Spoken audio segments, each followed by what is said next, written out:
ce générique un jour sera amélioré, c'est sûr. Et bonjour à tous. Bonjour à tous, ouais. Bienvenue de nouveau. Retour sur l'épisode 2 cette fois-ci. Exactement. Le verre à moitié vide. Ouais, avant de regarder l'épisode, on voulait faire un petit bilan sur, en fait, donc épisode 2. L'épisode 1, on avait cette idée de ces 3 plans séquences. Et là, l'épisode 2, l'idée globale qu'on avait travaillé avec entre showrunners, c'était qu'on devait, si je puis dire, installer les enjeux et commencer à build de la tension, je dirais, entre les deux familles, ou du moins distinguer vraiment ce qu'on appelle les deux familles, donc les Cassins et les Cassers, qui sont plus une bande de voyous et une vieille famille de mafia à la con. Du coin. Ouais, du coin, oui. Voilà. Et ouais, effectivement, donc épisode 1, c'était vraiment la présentation l'introduction des deux familles, quoi. Un petit peu avec le premier élément problématique. Et du coup, dans l'épisode 2, on devait en apprendre un peu plus sur les familles, mais surtout commencer à voir les relations entre elles, en fait. Et du coup, moi, dans l'idée de l'épisode, je voulais faire un truc où, en fait, on voit que ça reste deux familles de criminels, qu'il y aurait peut-être un monde où ils pourraient s'entendre dans la première rencontre, mais il y a l'élément de tension qui arrive, justement. Mais par contre, on ne devait pas encore partir complètement en couille, donc c'était vraiment un premier élément perturbateur qu'on amène dans le scénario pour la suite, quoi. Oui. Globalement. Et d'autant plus que le scénario, on a rajouté, qu'on en parlera là quand la séquence viendra, mais on a rajouté une dernière séquence à la fin, qui n'était pas obligatoirement prévue. Pas prévu au début, ouais. Voilà, pour ajouter un peu plus de cohérence à l'ensemble, ce qui fait que il y a une révélation qu'on attendait dans l'épisode 3 qui finalement arrive fin d'épisode 2 pour mieux servir l'épisode 3 et le rythme de l'histoire globale. Mais je pense qu'on parlera. Oui, je pense qu'on peut lancer l'épisode. Oui, de toute façon, et on parlera par-dessus l'épisode. Oui, voilà. Donc déjà, juste pour commencer à parler un petit peu sur le début de l'épisode, c'est quelques plans de village. Donc on a tourné le matin pour qu'il n'y ait personne. Ouais. Donc c'est à Saint-Félix. Redis-moi le nom complet. Saint-Félix de Lauragais. Donc qui est une magnifique petite bastide du sud-ouest. Avec là, comme vous pouvez voir, bien entendu, son marché couvert. Et qui rentre très très bien, parce qu'on avait un super soleil ce matin-là. Bon, bref, on était en période de canicule, il me semble, pendant le tournage, comme d'hab. Bon, là, ça va, il faisait pas encore trop chaud, c'était vraiment tôt. Mais je suis assez content de ces plans-là. Je trouve que ça rend plutôt bien. C'était un peu dans l'idée de ce que je voulais faire. Un début d'épisode calme et tranquille. Je me tâtais au début à mettre de la musique ou pas sur les plans. C'est vrai que sans la musique c'était un peu long, et puis j'avais confiance en Florent pour faire une petite masterclass, quoi. Donc voilà. Il vous en parlera dans la minute musique.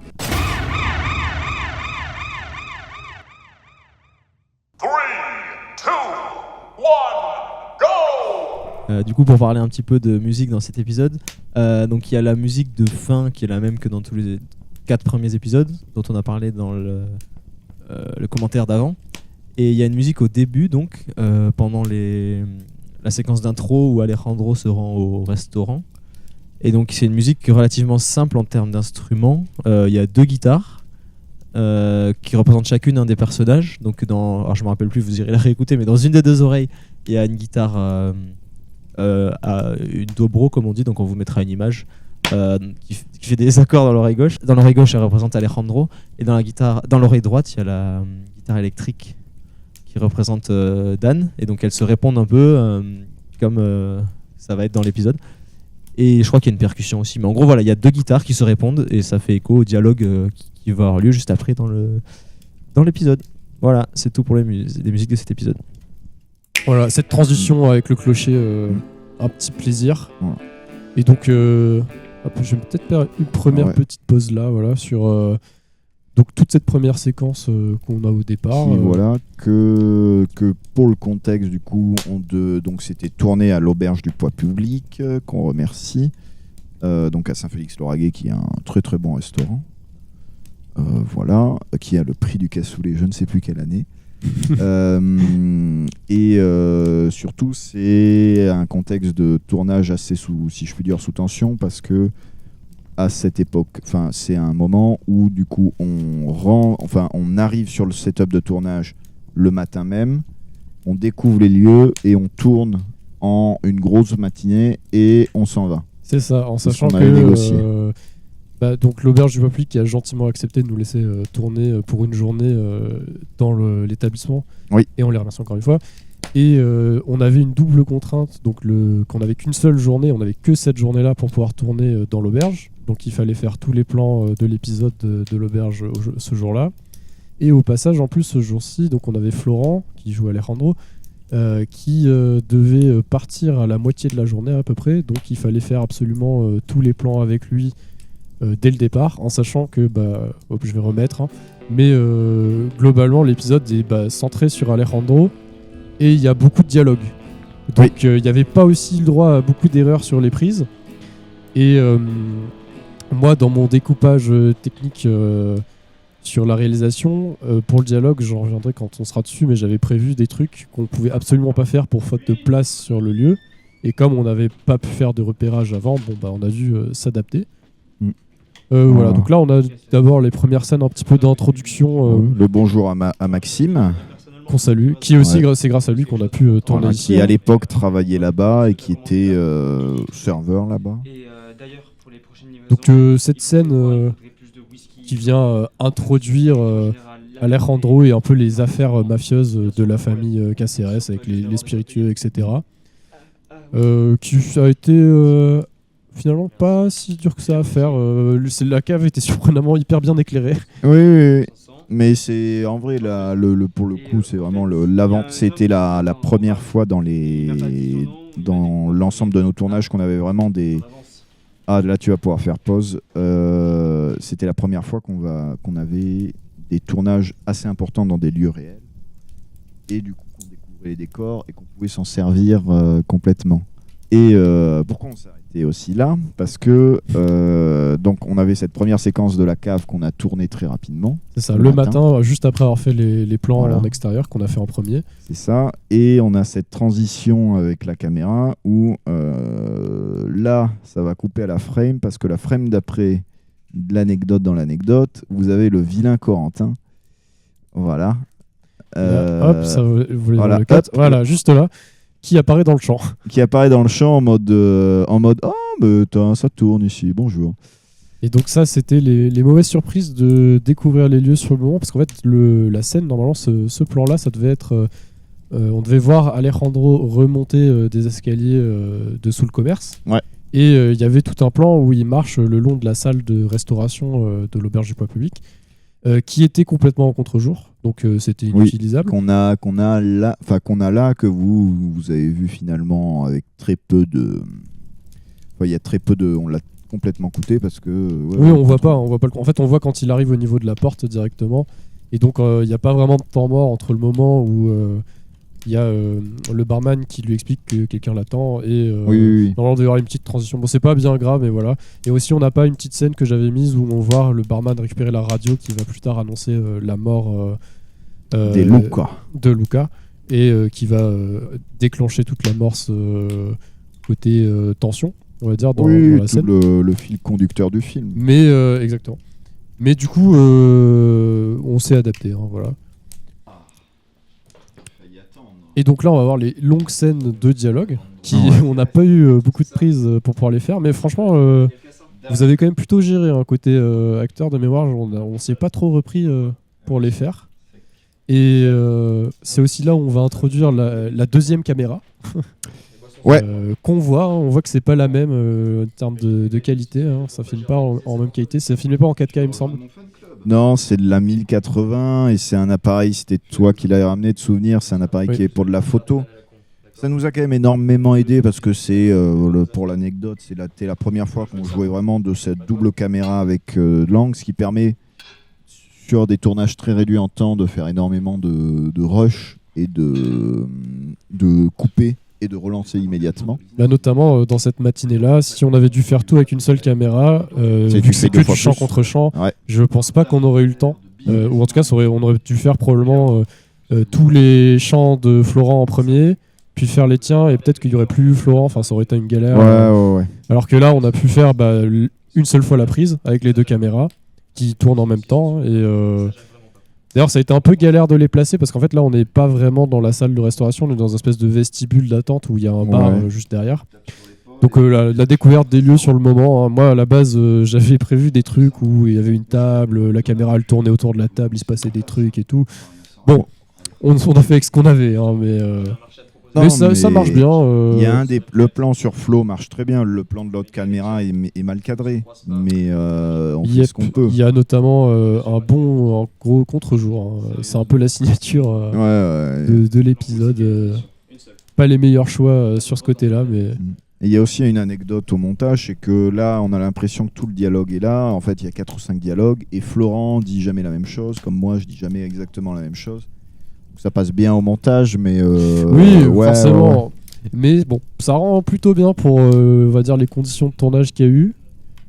Mais effectivement, il y a eu quelques pirouettes au montage dans cet épisode, hein, pour rattraper certains trucs, notamment au niveau des dialogues, mais aussi au niveau des plans un peu foireux.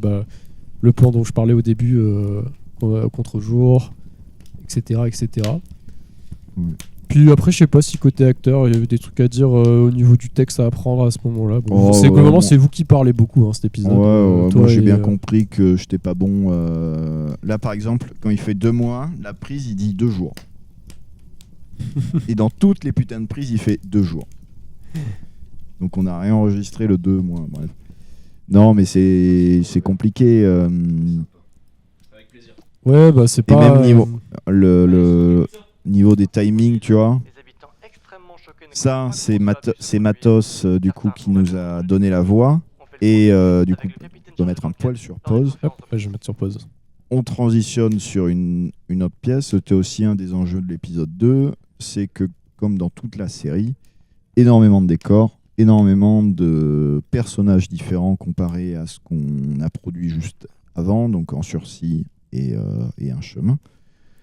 Et du coup, beaucoup d'enjeux de décors, dont ce décor-là qui est donc dans la maison des KCRS où nous sommes actuellement.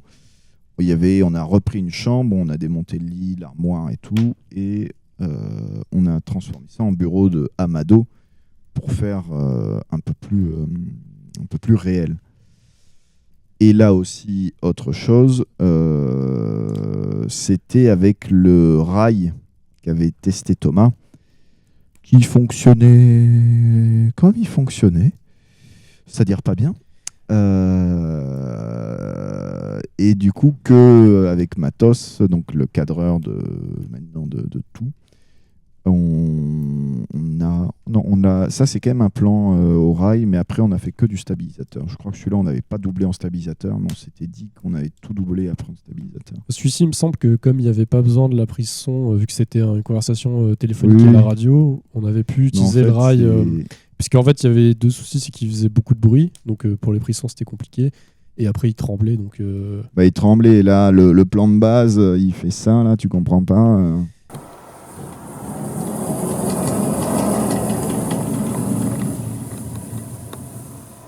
Mais du coup, sur ces plans-là, moi, j'étais pas présent. C'était sur les premiers jours de tournage. Donc, ça a été réalisé, il me semble, par... C'était de ton côté, hein. Ah bah tiens, Corentin, le retour du commissaire italien JDG. Cet enregistrement radio qu'on a eu, c'est un des derniers trucs qu'il y a eu, je crois, qui a été fait. Pendant longtemps, on n'avait pas du tout l'enregistrement. Putain, merde, on sait qui a fait ça. Oui.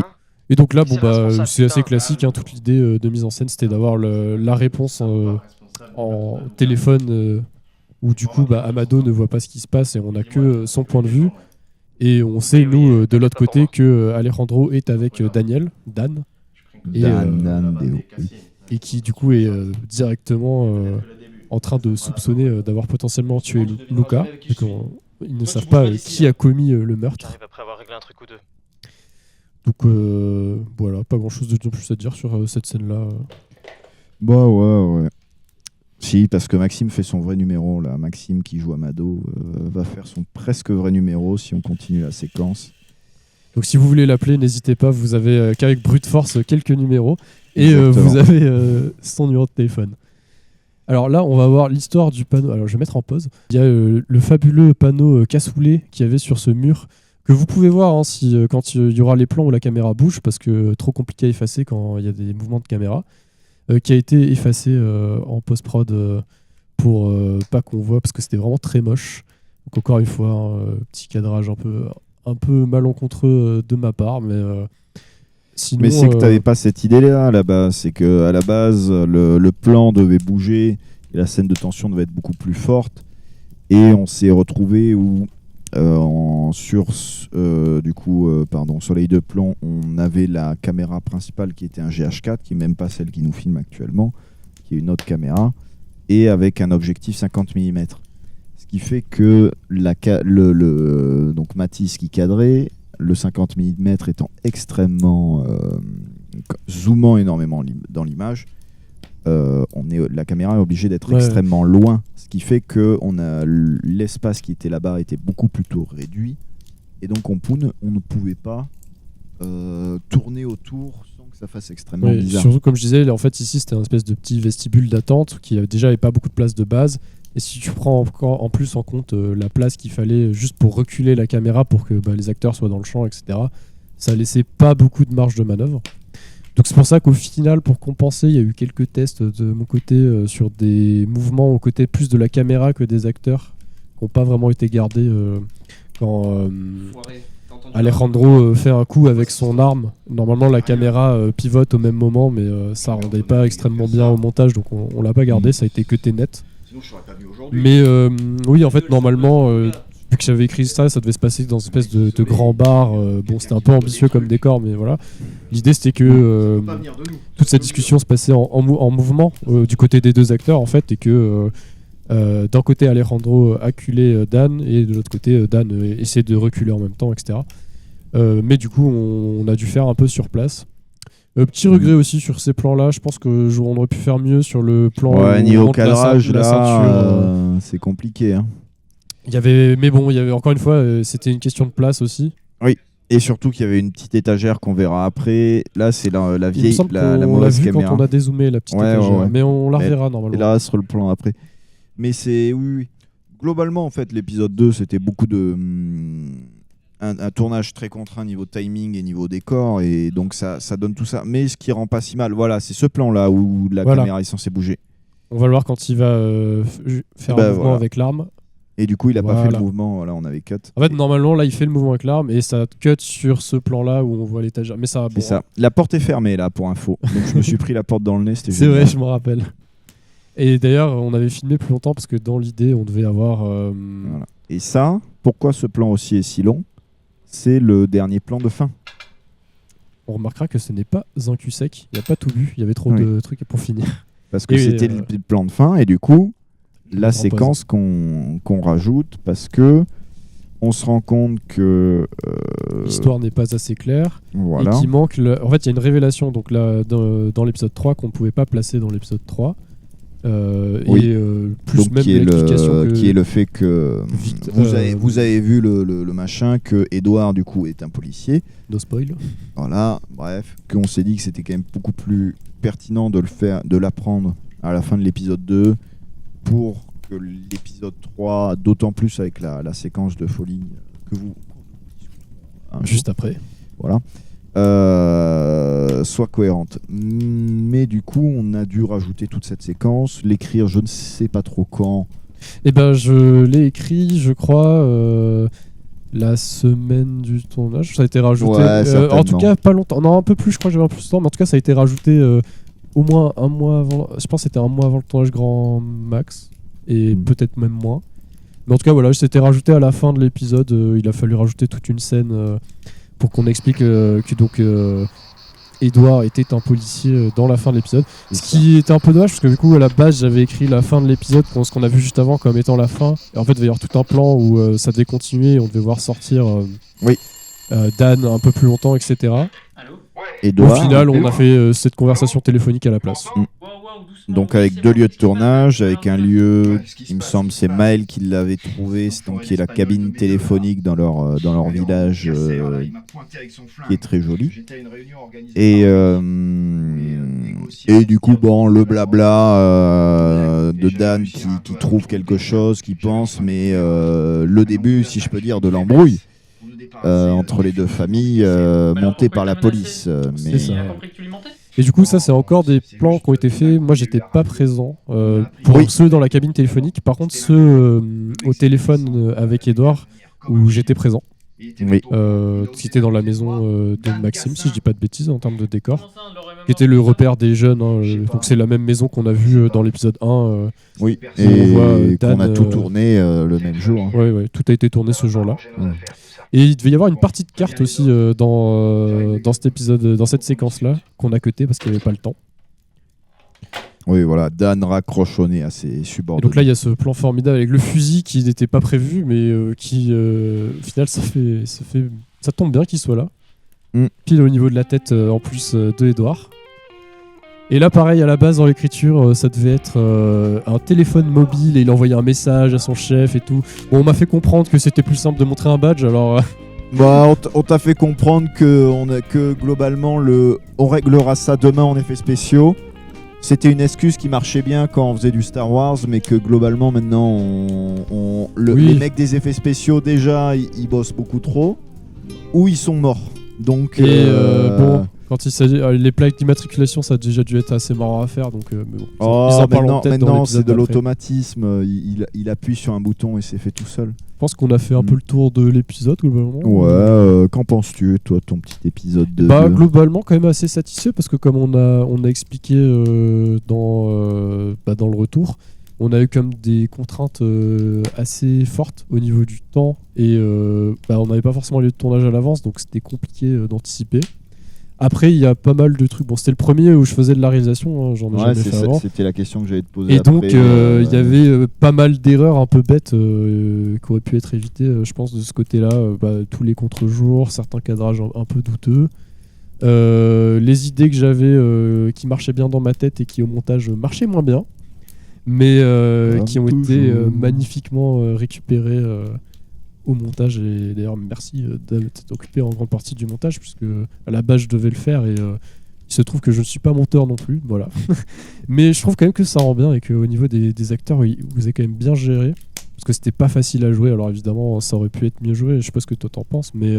Oh, moi j'ai compris que j'étais producteur, hein, que j'étais pas acteur. Hein. Mais bon, le rôle était pas simple, il y avait quand même pas mal de longs dialogues, mais globalement je suis plus satisfait de ce que j'ai écrit dans cet épisode que de la réalisation, même si je pense que c'est pas non plus... Non, mais c'était... En vrai, c'est... Mais après, on en parlera avec Florent à un moment, mais ou peut-être dans l'émission directement, n'est-ce pas ? Mais c'était une vraie ambition. Tout d'un coup, on était 15 en tournage. Enfin, Non, bon épisode 2. On arrive à faire de la cohérence dans l'histoire. On a encore du problème au niveau de l'image, mais... Plutôt satisfait quand même. On comprend ce qu'on dit. Les contraintes. On a compris. Ouais, après, avec le recul, il y a peut-être quelques idées de mise en scène qui n'ont pas été forcément très originales. Tu vois, le coup de la radio et tout, il y aurait peut-être mieux à faire, mais écoute, ça fonctionne. Je suis content des dialogues que j'ai écrits aussi, donc dans l'ensemble, assez satisfait. Saleté de chorizo. Bref. Ça, c'est pas moi qui l'ai écrit. Ça sera mes derniers mots.